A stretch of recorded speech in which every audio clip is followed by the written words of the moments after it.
¿ya?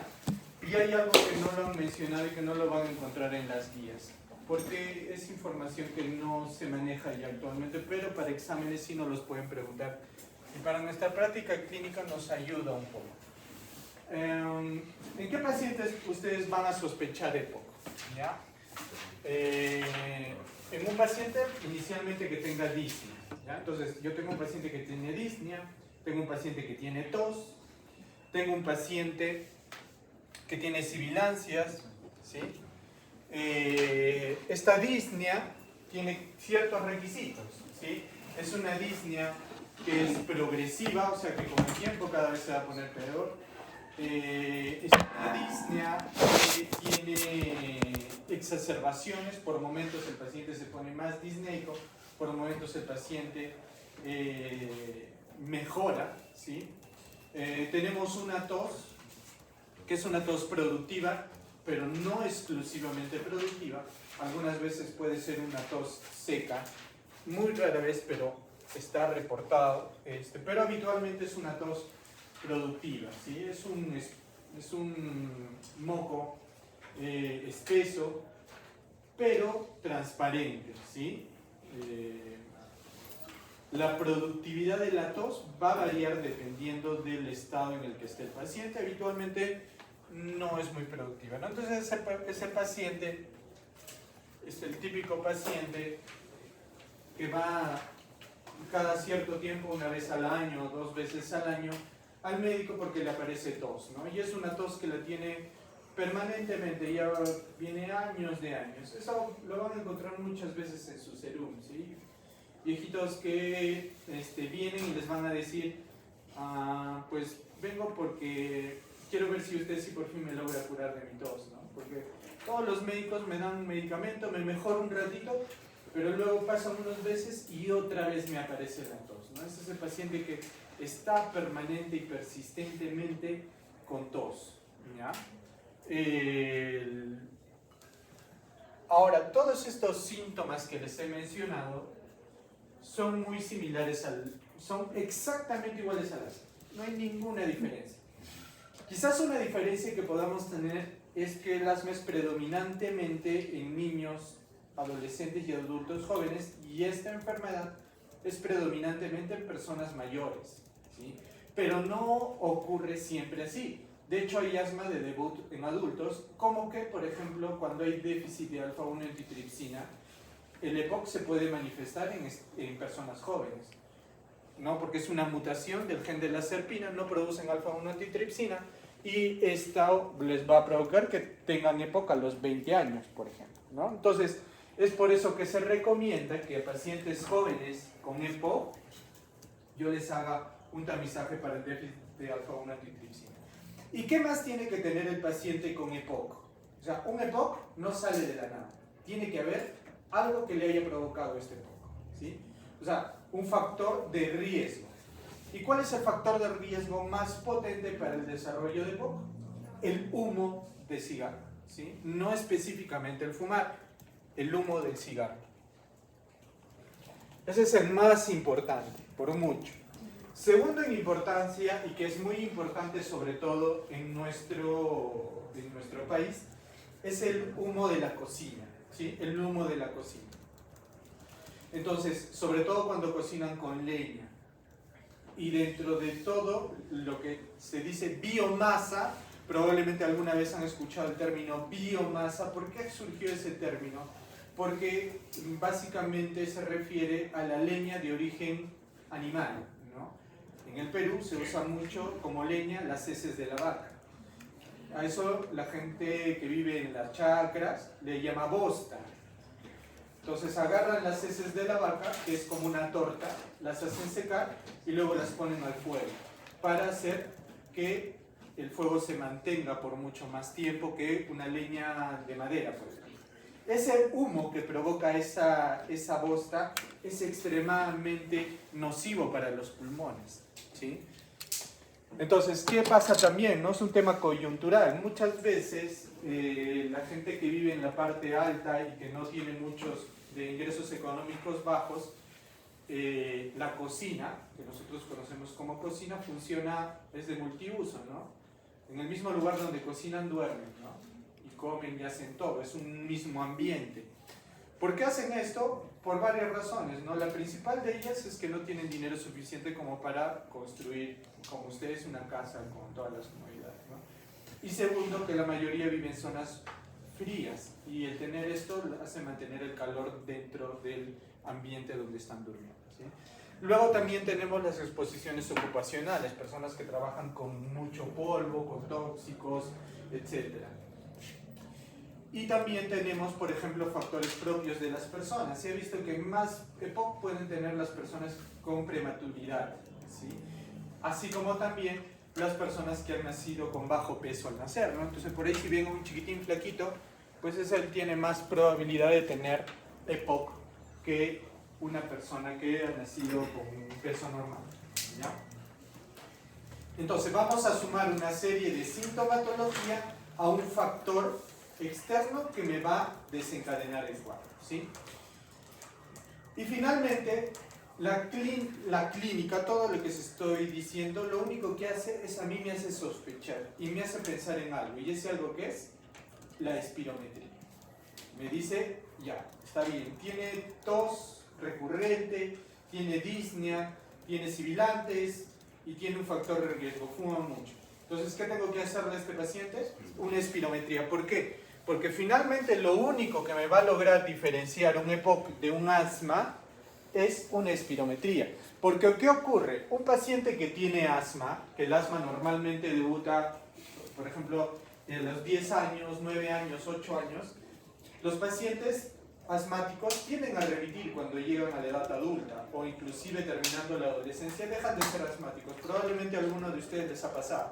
¿Y qué ocurre? Pasado algunos 10, 15 años vuelven a aparecer con los síntomas de asma y lo que piensan es, uy, se me reactivó el asma, ¿no? No es que se reactivó el asma, puede ser un EPOC, porque pasa que los pacientes asmáticos tienen 10 veces más riesgo de desarrollar EPOC que un paciente. Por eso es que un asmático está prohibido de fumar, ¿no? Cuando llega a la edad de adolescencia. ¿Por qué? Porque él tiene 10 veces más posibilidad de desarrollar un EPOC que un paciente normal, ¿sí? Entonces, ¿qué ocurre? Yo me pongo a pensar en eso y se me entra la duda de decir, oye, ¿y esto es un asma que se ha reactivado? ¿Que puede pasar? Sí, o es un EPOC. La espirometría me ayuda. Entonces, la espirometría ustedes tienen que conocer el índice de tifenó, ¿ya? El índice de tifenó, así lo llaman algunos, puede venir eso en alguna pregunta que les planteen, no es nada más que el BEF1 entre la capacidad vital forzada. ¿Qué es el BEF1? Es el volumen expiratorio forzado, ¿sí? Cuando tú te vas a hacer la espirometría, si alguno de ustedes ha hecho espirometría, lo que hacen es decir, toma todo el aire que puedas, trata de llenar tu pecho de aire y botarlo con todo el aire que tienes con la mayor fuerza posible. Eso es el volumen expiratorio forzado al primer segundo, perdón, ¿sí? Y lo divido eso entre la capacidad vital forzada. Y la capacidad vital forzada, recordando un poco los volúmenes pulmonares, no es nada más que el volumen tidal más el volumen de reserva expiratoria y el volumen de reserva expiratoria. El volumen tidal no es nada más, chicos, que el aire que yo inhalo y exhalo cuando estoy tranquilo, ahorita con ustedes, ¿no? Que es muy diferente cuando se emocionan, ¿no? Cuando por ahí se empiezan a reír o ven una chica que les gusta, hacen, ¿no? Ese es su volumen inspiratorio forzado, ¿no? Están haciendo uso del volumen respiratorio. La suma de todos estos es la capacidad vital forzada. Entonces, mi BEF y mi capacidad vital forzada deberían ser iguales. Por eso esto debería ser igual a 1. ¿Qué ocurre en el EPOC? ¿Ya? Y esa es una pregunta. ¿Los sibilantes son inspiratorios o expiratorios? ¿Los sibilantes se escuchan en la inspiración o se escuchan en la expiración? Los sibilantes se escuchan en la expiración, ¿sí? En la expiración. Entonces, ¿qué ocurre? Yo no puedo eliminar aire. Y al no poder eliminar aire, mi índice de tifenó va a disminuir, va a bajar, ¿sí? Va a disminuir. ¿Por qué va a bajar? Porque mis volúmenes están conservados, sin embargo, el BEF que implica una expiración, va a estar acortado, va a estar reducido. Entonces, si esto baja y esto se mantiene igual, ¿qué va a ocurrir? El valor va a bajar. ¿Cuál es el punto de corte? 0,7. Entonces, yo voy a tener un índice de trifenol o un BEF1 entre capacidad vital forzada menor a 0,5. ¿Sí? Y eso me va a indicar EPOC, pero ojo, también me puede indicar asma. Sigo con la duda. ¿Qué me va a solucionar la duda? El test del broncodilatador. ¿Cómo hago el test del broncodilatador? 400 microgramos de salbutamol, que habitualmente el salbutamol viene en puffs de 200 microgramos. Entonces le hago a mi paciente 2 puffs, espero 15 minutos y le vuelvo a aplicar otra vez lo mismo, la espirometría. Si el paciente mejora, o sea, de 0,7 sube, generalmente más de 0,15, más de 15%, o sea, de 0,7 que estaba, de 0,6 me sube a 0,75, ¿qué digo que es? Pero si el paciente no cambia, o no es más de 0,15, o se mantiene igual, ¿qué digo? EPOC. Y ahí está definido mi diagnóstico. ¿Sí? Son 400. O sea, 400 microgramos, ¿sí? En PAP. Ya, digamos que te estoy haciendo la espirometría. Te hago 2 puffs de salbutamol. Luego te vuelvo a repetir el test. Si mejoras con eso, si mejora, o sea, ya no está bajo, sino sube, mejora. Si mejora, eso es asma, porque el asma es reversible. Pero si te aplico el test y te sigues manteniendo igual de bajo, no hay mejoría, eso es EPOC.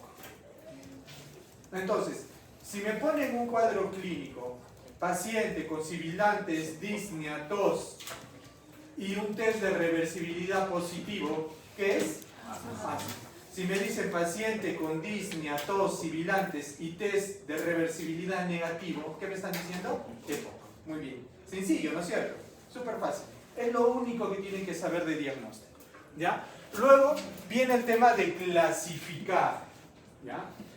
La GOL lo clasifica en virtud del BEF. Este BEF, volumen expiratorio forzado, tiene unos estándares. ¿Sí? Eso tiene unos estándares. ¿Cómo unos estándares?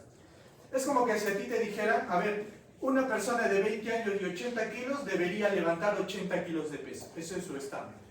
Y luego te dicen, ya, tú tienes 20 años, 80 kilos, ahora levanta esto. Tú levantas la mitad. ¿Cuánto sería? 50%. ¿No? Es lo mismo que pasa. Comparan tu BEF con un BEF normal en una persona, digamos, de tu misma talla y de tu mismo peso y de tu mismo sexo. Y de acuerdo al porcentaje que logres de ese 100, te categorizan. Si tienes mayor o igual de 80, G1, Gold 1. 50-80, Gold 2. 30-50, 3.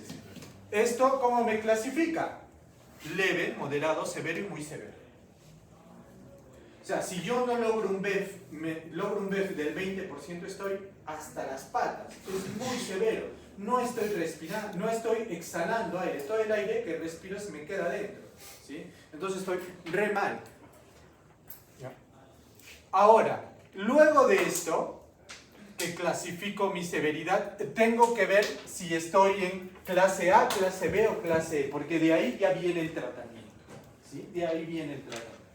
Tengo que decir, ya, es muy severo mi EPOC, ¿por qué? Porque es un Gold 4. ¿Por qué? Porque el BEF calculado me ha salido menos del 30%. Ya, eso no me importa. ¿Sí? Lo que me importa es esto de aquí. Yo decir si es categoría A, B o E. ¿Cómo categorizo que sea A, que sea B o que sea E? Lo voy a categorizar en virtud de dos cosas. En la X, esto es un cuadro, ¿no? En la X, o sea, en el horizontal, va a venir la disnea. Y en el vertical van a venir las exacerbaciones. ¿Sí? En el horizontal va a venir la disnea. ¿Y cómo se evalúa la disnea? Con dos scores. ¿Ya? La disnea se evalúa con dos scores. Con el MMRC, que lo tienen que revisar, y con el CAT. Con dos scores. Les aconsejo revisar MMRC porque es más sencillo que CAT. ¿sí? Y si van a preguntar algo en el examen, va a ser con MMRC, no con K. ¿Ok? Muy bien. Y luego voy a evaluar las... Entonces, por ejemplo, la disnea, ¿qué voy a decir? Si mi MMRC está entre 0 a 1, va a ser aquí, en esta categoría, ¿sí? Va a permanecer aquí. No sé si será A o E, pero uno de estos dos va a ser, ¿sí? Si mi score MMRC está entre 0 a 1 o mi CAT es menos de 10. Si mi MMRC, que es un score de disnea, me sale mayor a 2 o mi CAT me sale mayor o igual a 10, o mi paciente va a ser B o va a ser E. Ojo, ¿ya? O va a ser B o va a ser E. ¿De qué depende que sea A, B o E? O sea, que esté acá o acá. ¿De qué depende? De las exacerbaciones. Si tu paciente solo ha tenido como máximo una exacerbación al año, ¿va a ser A o va a ser B? Pero si ya ha tenido 2 o más exacerbaciones, o aunque sea una de las exacerbaciones lo ha llevado al hospital, automáticamente se vuelve E.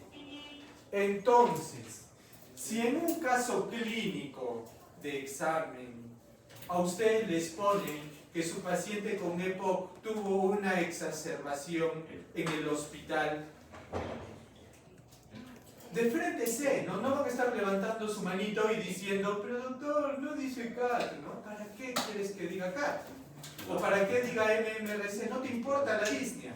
Basta que tenga una exacerbación en hospital o que te diga que ha tenido 2 exacerbaciones en el año y automáticamente se vuelve. Sí. Mucho ojo con esto, no se confundan. ¿Ya? Si tu paciente tiene una exacerbación en el hospital o aunque sea 2 en un año, automáticamente tú dices, esto es, no me importa nada más. ¿Cuándo tienes que estar buscando tus escalas de disnea? Cuando tu paciente no haya tenido ninguna exacerbación en el año o haya tenido una, pero que esa una no haya terminado en el hospital. Ahí sí recién dirás, pues ahora sí será A o B. ¿Y de qué va a depender? De los scores de disnea. Si el score de disnea es alto, será B. Si es bajo, será A. Listo. ¿Qué más tenemos que recordar? Estas cositas. ¿Ya? ¿Se acuerdan qué es LABA? Long Active Beta Agonist. Beta agonistas de acción larga. Y tiene los ABAs, que es de acción corta. Luego tenemos los LAMAs. ¿Sí? Los LAMAs, que es antimuscarínicos, ¿sí? De larga duración, y los antimuscarínicos de corta duración. Ya. Solo apréndanse eso, ¿ya? Que me están aprendiendo nombres raros de cosas que no van a usar. Solo salbutamol, solo salmeterol, hipatropio y tiotropio. ¿Ya? Salbutamol, salmeterol, hipatropio, tiotropio. ¿Ya? Nada más. Y para el tratamiento del EPOC, ¿cuál es la terapia de base? Cualquiera de estos dos. O LABA o LAMA. Entonces, al EPOC, que lo LABA y lo LAMA. ¿Ya? Esas dos cosas. ¿Y al asmático qué le damos? De base, corticóticos, inhalados. ¿Ya? No se olviden de eso. Ya no hay pierde con eso. Entonces, vamos a tener ese tratamiento. Entonces, si yo tengo un paciente en categoría A, ¿qué le voy a dar? O LABA o LAMA. ¿En quién?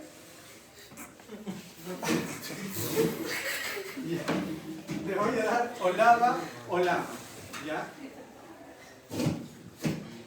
¿Tan feo está la carretera a Puno? Yo voy a viajar el miércoles y no me cargué.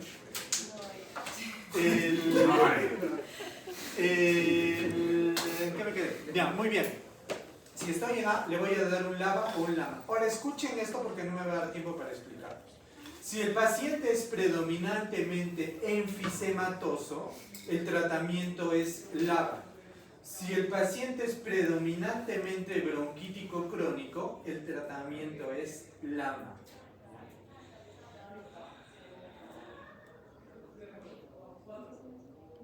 En el repaso van a entender, ¿ya? Ahora solo preocúpese de aprenderse de memoria eso, ¿ya? No, es que no me va a dar tiempo para explicarles la diferencia entre uno y otro, pero en el repaso ya van a entender y van a decir, y ahora sí, esta vaina tiene sentido, ¿sí? Muy bien. Y si yo estoy en el E, ¿cuál va a ser el tratamiento? Lo mismo. O sea, si estoy, mejor dicho, en el B, me quedé en el B. ¿Qué voy a hacer en el B? Dar los dos juntos, ¿sí? Pero si estoy en el E, lo que voy a hacer es también dar los dos mismos, pero se sugiere dar corticoides, o sea, terapia triple. ¿Sí? Pero los que estudian EPOC, actualmente hay una disyuntiva muy fuerte. ¿Qué dice la guía Gold? ¿Qué es lo que aplica para ustedes? Que solo deben utilizar corticoides los pacientes E que tengan más de 300 eosinófilos, ¿sí? O que hayan tenido antecedentes de asma alérgico, que hayan sido asmáticos alérgicos de niñitos y ahorita son EPOC, o que tengan más de 300 eosinófilos en sangre. Si cumples eso, usa corticoide, terapia triple. Ya corticoide inhalado, por cierto. Ya no corticoide en sistémico, sino inhalado. Pero ¿qué dicen algunos estudios que están saliendo? Que aparentemente dar corticoides a todos los pacientes con esto mejoraría la sobrevida. Entonces, digamos que en general, en la vida real, a casi todos los C les damos corticoides, siempre. Pero para examen, solamente corticoide si es que tienen más de 300 eosinófilos. ¿Sí? Obviamente no te van a poner 300 eosinófilos, no te van a poner paciente con 10.000 leucocitos y 5% de eosinófilos, ¿no? Si te ponen eso, es 500 y corticoide. Entonces la terapia es triple. LAMA y corticoide. ¿Sí? Terminamos. Es lo único que tienen que saber. Nada más. No necesitan saber. Lo del fondo es un caso clínico. ¿Ya? Lo del fondo es un caso. No necesitan saber más. ¿El Montelucas? ¿Ah? El Montelucas no tiene utilidad es en asma, nada más. Ya. Ahora, bueno, vaya que sí les podría hablar de cómo usar el roflumilast, ¿sí? Los nuevos medicamentos, pero ustedes no son residentes en neumología, ustedes son estudiantes de medicina, ¿sí? Tampoco vamos a hablar mucho de en qué situación hacer terapia sónica con endoscopía para solucionar las bulas, ¿ya? Quédense con eso, es más que suficiente. Este tema es el que tienen que aprovechar, ¿ya? Es pecado que alguien se equivoque en una pregunta de estas, de práctica. Es así de fácil. Lo único que no les he dicho, y que sí tenemos que manejarlo, es las exacerbaciones. Las exacerbaciones son un punto aparte. ¿Cuál es la principal causa de exacerbaciones, pero no la única en el paciente con EPOC? Las infecciones. ¿Cuál es el germen más asociado a infecciones con el paciente de EPOC? Número 1, Haemophilus influenzae. Número 2, neumococo. Número 3, moraxella. Y número 4, pseudomonas. ¿Ya? Son esos 4 los principales. Haemophilus, neumococo, moraxella y pseudomonas. ¿Ya? Por tanto, si me ponen en un caso clínico que mi paciente está sufriendo una exacerbación, ¿ya? De plano me están diciendo que este paciente está con infección. Por tanto, toda infección que necesita antibiótico. ¿Y cuál es el mejor medicamento para tratar a Haemophilus influenzae? Doxiciclina y macrólidos. ¿Sí? Doxiciclina de primera elección y macrólidos. Entonces voy a utilizar esos fármacos para el tratamiento de la exacerbación. Segundo, en la exacerbación sobre todo en la exacerbación moderada y severa, yo necesito rápidamente sacarlo de ese estado al paciente. Por tanto, voy a utilizar salbutamol. ¿Sí? Preferentemente por vía nebulizada, porque actúa más rápido que por la vía inhalatoria. Por vía nebulizada porque se actúa más rápido. ¿Por qué no figura en las guías el uso de salbutamol nebulizado? Por la culpa del COVID. ¿Sí? ¿Por qué? Porque la nebulización se proscribió en COVID porque era la forma más rápida de esparcir los virus. Entonces, por eso desde COVID ya no... Las guías norteamericanas ya no hablan mucho sobre la nebulización con salbutamol, pero es la terapia ideal para manejar estos casos, sobre todo por la rapidez de la respuesta. ¿Sí? Digamos que tú estás en tu serum y no tienes, porque no vas a tener nebulizador, es la verdad, porque necesitas la máquina, no vas a tener. Entonces, ¿qué tienes que hacer? Inhalaciones rápidas. Darle al paciente de 4 a 6 puffs en 1 hora. ¿Ya? 4 a 6 puffs seguidos. ¿Ya? Doctor, pero se pone taquicárdico. No importa. ¿Ya? Acá lo importante es que se va a morir de insuficiencia respiratoria. ¿Ya? Entonces tienes que actuar rápidamente. ¿Cómo se dice 4? No. El puff se administra, o sea, tú tienes que explicarle bien cómo usar. Eso lo vamos a ver en la clase de teoría. El puff, el paciente inhala si es que no hay aerocámara directamente, aguanta unos 50, 1, 2, 3, 4, 5. Bota, ¿sí? Espera por lo menos unos 15 segundos a 30 segundos para volver a hacer otra inhalación. Lo que hacemos en estos pacientes es, habitualmente le hacemos 4 seguidas, 1, 2, 3, 4, y a los 15 minutos le volvemos a repetir nuevamente. 2. Otras 4. ¿4? No quedan 4. Hasta que suelte. No. Sí, es lo que dice la teoría. ¿Sí? Ya recuerden, a ustedes les van a preguntar lo que dice la teoría. En la práctica, nosotros hacemos esto cada 15 minutos hasta que suelte. ¿A qué referimos hasta que suelte? Hasta que cesen las sibilancias. ¿Sí? Doctor, mi paciente no tiene sibilantes. Fuiste. Se te va a morir. Eso es tórax silente. Cuando no hay ruidos, no sientes ni siquiera murmullo pasando bien, ese paciente se te va a morir.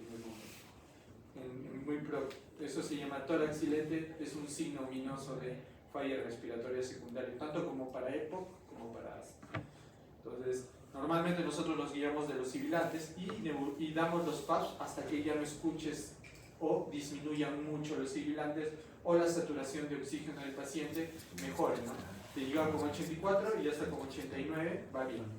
Otro tip muy importante, los pacientes con EPOC tienden a retener mucho CO2.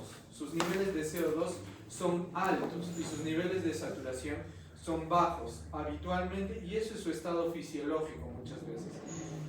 Hacer saturar a un paciente con EPOC 95 es pecado, porque ese paciente, si lo hace saturar 95, le vas a provocar acidosis respiratoria, ¿ya?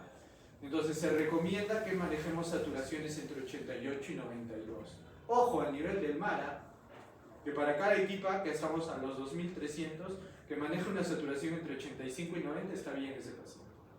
Ojo, paciente con EPOC. ¿Sí? Un asmático no se les va a ocurrir eso. ¿Sí? ¿Ya? Paciente con EPOC.